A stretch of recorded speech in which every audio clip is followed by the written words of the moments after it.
वालेकुम तमाम व्यूअर्स, क्या हाल है? ठीक हो से ठीक है, उम्मीद है सब लोग ठीक होवोगे, खैरियत नाल होवोगे, फिट फाट होवोगे। तो मैं एक दफ़ा फिर आ गया नवे व्लॉग दे नाल तुहाडे नाल शानी 99 चैनल तो। ते अज जिहड़ी गल करनी है वो असीं फिर गल करनी है मियाँ साकब साहब ते फैज़ी भाई ते। वो किस वजह तो गल करनी है, कल परसों की अपडेट चढ़ी है, कल परसों उन्होंने दियां वीडियो चढ़ियां ने, ਜਿਹੜੀਆਂ ਭਰਾਵਾਂ ने तो उन्होंने दियां वीडियो देखियां ने उन्होंने तो पता लग गया होगा कि गलबात चल रही है। तो मैं उन्होंने वीरां भरावां नूं दसना है जिन्होंने वीरां भरावां ने हले तक वो वीडियो नहीं देखियां फैज़ी भाई दी ते साकब भाई दी। पहलां साकब भाई दी वीडियो आई है जिदे भी साकब भाई दसदे रहे पे कि फैज़ी भाई ने जड़ा ना वो फेक स्नो अपनी लाइन नूं फेक स्नो बना के ते उन्होंने संगल वगैरह पा के बाहर उन्होंने जड़ा गार्डन में अपने फार्म में फेरिया फूरिया ने, तो जिसकी वजह तो साकब भाई ने एक वीडियो बनाई है। तो उस वीडियो के साकब भाई ने ਜਿਹੜੀਆਂ ਗੱਲਾਂ ਕੀਤੀਆਂ ਨੇ जरूर कीजिएगा सच्चियां कि स्नो असल में कहाँ पर थी और स्नो के नाम पे किसको दिखाया। मैंने सोचा था कि उस वाइट वाला जो मेल जो हमने जूनियर मुफासा पसंद किया था, अब मैं उसका नाम जूनियर मुफासा नहीं रखूँगा, अब जूनियर मुफासा कोई और होगा। ਉਹਦੇ ਵਿੱਚ बहुत सारिया चीज़ां ऐसियां ने ਜਿਹੜੀਆਂ ने मैं ਤੁਹਾਨੂੰ ਉਹ ਦੱਸ सकना कि निकाल रहे थे। ये सुने बात सुने जी, उसमें जमीन आसमान का फर्क है। वो बहुत मोटी है, उसका पेड़ लटका हुआ है, वो स्नो नहीं थी। स्नो के अंदर एक खास निशानी है, मैं आपको अभी वो भी दिखा जी। तो ये अब आपने बात सुनी है साकब भाई की कि स्नो के अंदर वो बोल रहे हैं कि एक अलहदा स्पेशल जो है ना वो निशानी है जो स्नो के अंदर है, जो उसको दूसरी शेरनियों से डिफरेंट करती है। और वो निशानी क्या थी वो भी साकब भाई अपनी वीडियो में बता रहे हैं कि जो स्नो है ना उसके कानों के नीचे जो है ना वो निशान बने हुए हैं। वो रगड़ रगड़ के ना उसके दीवार के साथ वो बता रहे हैं कि उसके निशान बने हुए हैं और जिस वजह से स्नो जरूर कीजिएगा कि स्नो असल में कहाँ पर थी और स्नो के नाम पे किसको दिखाया। मैंने सोचा था कि उस वाइट वाला जो मेल जो हमने जूनियर मुफासा पसंद किया था, अब मैं उसका नाम जूनियर मुफासा नहीं रखूँगा, अब जूनियर मुफासा कोई और होगा। फार्म ते वीडियो आगे बनाता है तो वो वीडियो विच साकब भाई की अगर तुम वीडियो तको तो सारा कुछ पता चल जाएगा कि उहदे विच किस तरह कह रहे हैं कि राजू आ जाओ राजू आ जाओ। तो इस तरह करके तो उन्होंने दसिया है कि किस तरह अगर शेर जड़ा है अगर उहदे वाल कंड करो तो वह किस तरह जनाब मैं तुहानू पिछू अटैक करता है। ये सारा जड़ा ना साकब भाई ने अपनी वीडियोज़ के दसिया। मैं हो सकिया तो वीडियो के नाल जड़ा ना वो क्लिप भी ला के तुहानू दस देवांगा कि किस तरह जड़ा वो फैज़ी भाई ने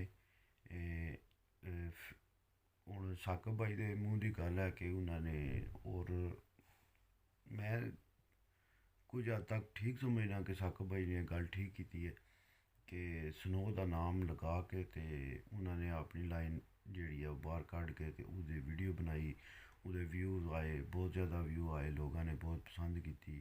मैं खुद उस वीडियो के उत्ते कमेंट किया फैज़ी भाई की थले जाके कि यार तुसी ते स्नो नूं बिल्कुल इंज कर लिया जिंज बिल्कुल ये शुरू तो रहिंदी तुहाडे कोल है भी बहुत ज़्यादा तुसी प्यार किया स्नो नाल।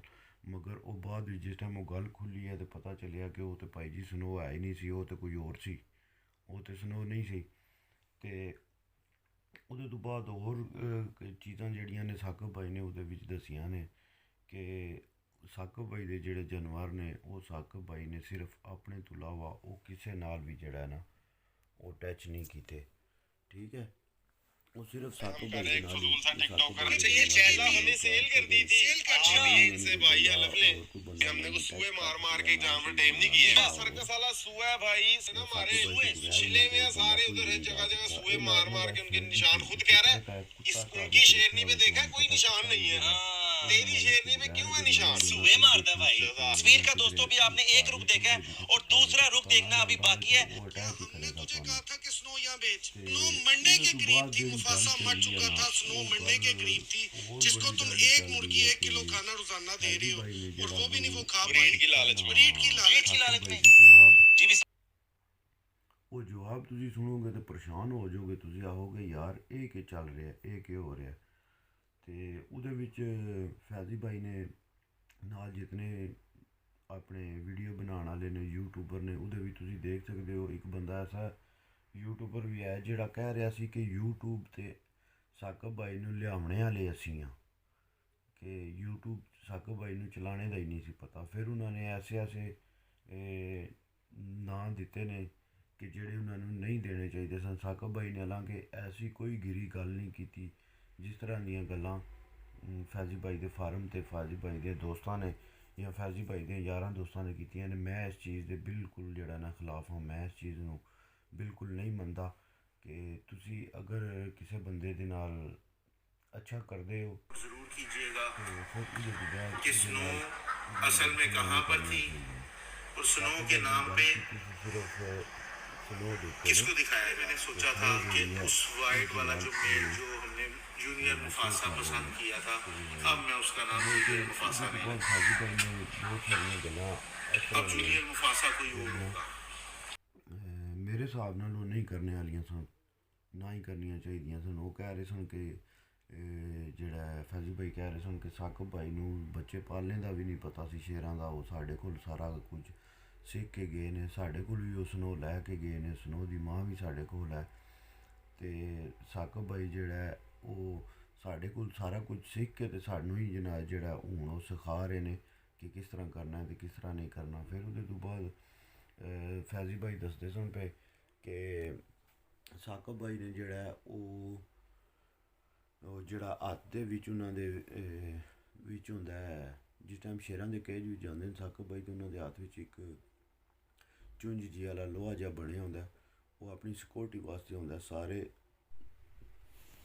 ਜਿਤਨੇ ਵੀ ਬੰਦਿਆਂ ਨੇ ਸ਼ੇਰ ਰੱਖੇ ਨੇ ਨਾ, ਉਹਨਾਂ ਨੇ ਆਪਣੀ ਸਿਕਿਉਰਟੀ ਵਾਸਤੇ ਉਹ ਜ਼ਰੂਰ ਰੱਖਿਆ ਹੁੰਦਾ, ਕਿਉਂਕਿ ਸ਼ੇਰ ਦਾ ਕੋਈ ਪਤਾ ਨਹੀਂ, ਉਹ ਕਿਸੇ ਟਾਈਮ ਵੀ ਅਟੈਕ ਕਰ ਸਕਦਾ। ਭਾਵੇਂ ਉਹਨੂੰ ਜਿਤਨਾ ਵੀ ਤੁਸੀਂ ਜਿਸ ਤਰ੍ਹਾਂ ਵੀ ਉਹਨੂੰ ਪਾਲਿਆ ਹੋਵੇ, ਸੰਭਾਲਿਆ ਹੋਵੇ, ਜੇ ਕੁਝ ਵੀ ਹੋਵੇ, ਮਗਰ ਜਾਨਵਰ ਹੈ, ਜਾਨਵਰ ਦਾ ਤਾਂ ਕੋਈ ਪਤਾ ਨਹੀਂ ਭਾਈ ਜੀ, ਉਹ ਕਿਸੇ ਟਾਈਮ ਵੀ ਅਟੈਕ ਕਰ ਸਕਦਾ ਤੁਹਾਡੇ 'ਤੇ। ਅਤੇ ਮੈਂ ਤੁਹਾਨੂੰ ਜਿਹੜਾ ਨਾਲ ਜਿਹੜਾ ਨਾ ਵੀਡੀਓ ਦੇ ਤੁਹਾਨੂੰ ਉਹ ਕਲਿੱਪ ਵੀ ਲਾ ਕੇ ਜ਼ਰੂਰ ਦੱਸਾਂਗਾ, ਜਿਨ੍ਹਾਂ ਕਲਿੱਪਾਂ ਦੇ ਵਿੱਚ ਇਹ ਗੱਲਾਂ ਬਾਤਾਂ ਹੋਈਆਂ ਨੇ। ਫੈਜ਼ੀ ਭਾਈ ਆਪਣੇ ਦੋਸਤਾਂ ਨਾਲ ਬਹਿ ਕੇ ਜਿਹੜੀਆਂ ਗੱਲਾਂ ਕੀਤੀਆਂ ਨੇ, ਉਹਦੇ ਤੋਂ ਬਾਅਦ ਸਾਕਬ ਭਾਈ ਨੇ ਜਿਹੜੀ ਗੱਲ ਕੀਤੀ ਹੈ, ਮੇਨ ਵੱਡੀ ਗੱਲ ਇਹ ਕੀਤੀ ਹੈ ਕਿ ਉਹ ਫੈਜ਼ੀ ਭਾਈ ਦੇ ਕੋਲੋਂ ਲੈ ਕੇ ਉਹਨਾਂ ਨੇ ਜਾਣਾ ਸੀ ਲਿਟਲ ਮੁਫਾਸਾ, ਜਿਹੜਾ ਛੋਟਾ ਬੱਚਾ ਖਰੀਦਣਾ ਸੀ ਉਹਨਾਂ ਨੇ। ਅਤੇ ਉਹ ਵੀ ਕਹਿ ਰਹੇ ਸਨ ਕਿ ਹੁਣ ਜਿਹੜਾ ਉਹ ਛੋਟਾ ਜਿਹੜਾ ਲਿਟਲ ਮੁਫਾਸਾ ਹੈ ਨਾ, ਉਹ ਮੈਂ ਉੱਥੋਂ ਨਹੀਂ ਖਰੀਦਾਂਗਾ। ਅਤੇ ਉਹਦੇ ਉੱਤੇ ਜਿਹੜਾ ਜਵਾਬ ਫੈਜ਼ੀ ਭਾਈ ਨੇ ਦਿੱਤਾ, ਫੈਜ਼ੀ ਭਾਈ ਕਹਿੰਦੇ ਨੇ ਕਿ ਹੁਣ ਅਗਰ 1 ਕਰੋੜ ਰੁਪਈਆ ਵੀ ਲੈ ਕੇ ਆ ਜੇ ਨਾ ਮੀਆਂ ਸਾਕਬ, ਅਤੇ ਇੱਥੋਂ ਇੱਕ ਸ਼ੇਰ ਦਾ ਇੱਕ ਵਾਲ ਵੀ ਨਹੀਂ ਲੈ ਕੇ ਜਾਣ ਲੱਗਾ। ਅਤੇ ਭਾਈ ਜੀ ਮਸਲਾ ਤਾਂ ਦੋਏ ਭਰਾਵਾਂ ਔਰ ਭਰਾ ਸਨ। ਹਫ਼ਤਾ ਪਹਿਲਾਂ ਦੀਆਂ ਵੀਡੀਓ ਤੁਸੀਂ ਦੇਖ ਲਓ, ਅਤੇ ਦੋਏ ਭਰਾਵਾਂ ਔਰ ਭਰਾ ਨੇ, ਕੋਈ ਜਿਹੜਾ ਉਹਨਾਂ 'ਚ ਮਸਲਾ ਪਰੇਸ਼ਾਨੀ ਨਹੀਂ, ਕੋਈ ਟੈਨਸ਼ਨ ਨਹੀਂ ਸੀ, ਕੋਈ ਹਿਸਾਬ ਕਿਤਾਬ ਨਹੀਂ ਸੀ। ਮਗਰ ਇੱਕਦਮ ਜਿਹੜਾ ਨਾ ਇਹ ਕੰਮ ਯੂਟਿਊਬ 'ਤੇ ਹਾਈਲਾਈਟ ਹੋ ਗਿਆ, ਚਾਣ ਗਿਆ। ਸਨੋ ਦੀ ਵਜ੍ਹਾ ਤੋਂ ਹੀ ਚਾਣ ਹੋਇਆ, ਕਿਉਂਕਿ ਵੀਡੀਓ ਸਨੋ ਦੀ ਲੱਗੀ, ਅਤੇ ਸਨੋ ਦੀ ਵਜ੍ਹਾ ਤੋਂ ਹੀ ਉਹਨਾਂ ਦੇ ਲਾਈਕ ਹੋਏ, ਉਹਨਾਂ ਦੇ ਸ਼ੇਅਰ ਹੋਏ, ਉਹਨਾਂ ਦੇ ਵੀਵਰ ਜ਼ਿਆਦਾ ਹੋਏ। ਅਤੇ ਇੱਕ ਜਗ੍ਹਾ 'ਤੇ ਜਾ ਕੇ ਦੇਖ ਲਓ, ਅਤੇ ਉਹ ਕਹਿ ਰਹੇ ਨੇ ਯਾਰ ਐਸੇ ਨਾਮ ਉਹਨਾਂ ਨੇ ਫੈਜ਼ੀ ਭਾਈ ਨੇ ਲਏ ਨੇ ਕਿ ਮੈਂ ਉਹ ਆਪਣੀ ਵੀਡੀਓ ਵਿੱਚ ਨਹੀਂ ਲੈ ਸਕਦਾ, ਜਿਹੜਾ ਨਾਮਾਂ ਤੋਂ ਉਹਨਾਂ ਨੇ ਸਾਕਬ ਭਾਈ ਨੂੰ ਬੁਲਾਇਆ ਜਾਂ ਮੁਖਾਤਬ ਕੀਤਾ। ਸਾਕਬ ਭਾਈ ਨੇ ਹਾਲਾਂਕਿ ਐਸਾ ਕੋਈ ਕੰਮ ਨਹੀਂ ਕੀਤਾ, ਐਸਾ ਕੋਈ ਨਾਂ ਨਹੀਂ ਲਿਆ, ਕਿਸੇ ਨੂੰ ਗਲਤ ਨਾਂ ਤੋਂ ਨਹੀਂ ਬੁਲਾਇਆ। ਮਗਰ ਫੈਜ਼ੀ ਭਾਈ ਨੇ ਇਹਦੇ ਵਿੱਚ ਥੋੜ੍ਹੀ ਜਿਹੀ ਮੇਰੇ ਹਿਸਾਬ ਨਾਲ ਥੋੜ੍ਹੀ ਜਿਹੀ ਜ਼ਿਆਦਾ ਜਿਹੜਾ ਨਾ ਉਹਨਾਂ ਨੇ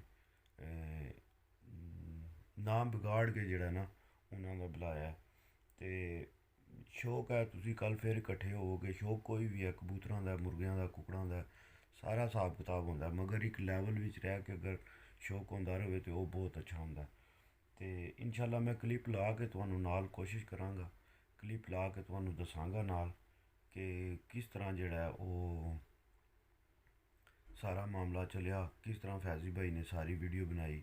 ਅਤੇ ਵੀਡੀਓ ਤੁਸੀਂ ਲਾਜ਼ਮੀ ਜਿਹੜਾ ਨਾ ਦੇਖਿਆ ਕਰੋ। ਤੇ ਅਪਡੇਟ ਜਿਹੜੀ ਆ ਤੁਹਾਨੂੰ ਨਵੀਂ ਤੋਂ ਨਵੀਂ ਨਾਲ ਮਿਲਦੀ ਰਹੇਗੀ। ਤੇ ਇਨਸ਼ਾਅੱਲਾ ਮਿਲਾਂਗੇ ਤੁਹਾਨੂੰ ਅਗਲੇ ਵਲੌਗ ਦੇ ਵਿੱਚ। ਜੇ ਅਗਰ ਤੁਹਾਨੂੰ ਵੀਡੀਓ ਪਸੰਦ ਆਈ ਹੋਵੇ ਤੇ ਲਾਈਕ ਸ਼ੇਅਰ ਜ਼ਰੂਰ ਕਰਨਾ ਹੈ ਤੇ ਸਬਸਕ੍ਰਾइब भी लाजमी करना है। फ़ी मानिल्लाह। पाकिस्तान जिंदाबाद, पाकिस्तान पाइंदाबाद। यार सलामत सोबत बाकी।